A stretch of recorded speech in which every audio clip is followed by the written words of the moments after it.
Family, the story of the children of Israel is not ancient history, it is a living mirror.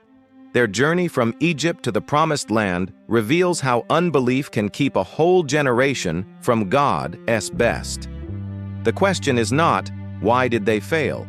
But what will we learn so we don't repeat it? 1. Delivered but not developed. God brought Israel out of Egypt with a mighty hand.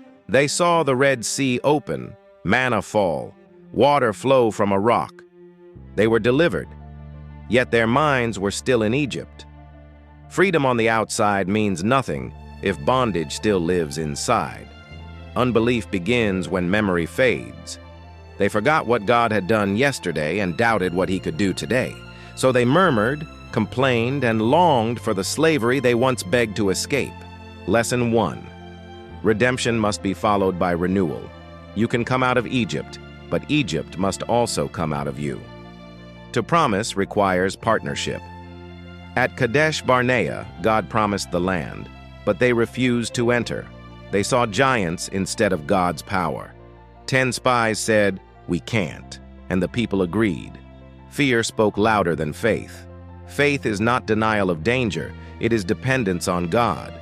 The land was theirs by promise, but the experience of it required obedience. Lesson 2. Every promise demands participation. God provides the vision, we supply the obedience. Unbelief disconnects us from divine partnership. 3. Delay is not denial. When Israel turned back, they wandered 40 years in circles. The journey that could have taken days became decades, not because God was weak, but because they were unwilling. Even in discipline, God's grace remained. Their clothes did not wear out, their feet did not swell. He still led by cloud and fire. His faithfulness never failed. Their faith did. Lesson 3. Disobedience delays destiny, but does not cancel God's covenant. The next generation entered because God keeps his word. 4. Faith that finishes. Joshua and Caleb saw the same giants, but believed a greater God. They said, "We are well able." Faith sees obstacles through the lens of omnipotence. You see, unbelief exaggerates problems. Faith magnifies promise. Unbelief remembers defeat. Faith recalls deliverance. Unbelief says, "What if it doesn't work?" Faith declares, "God said it, that settles it."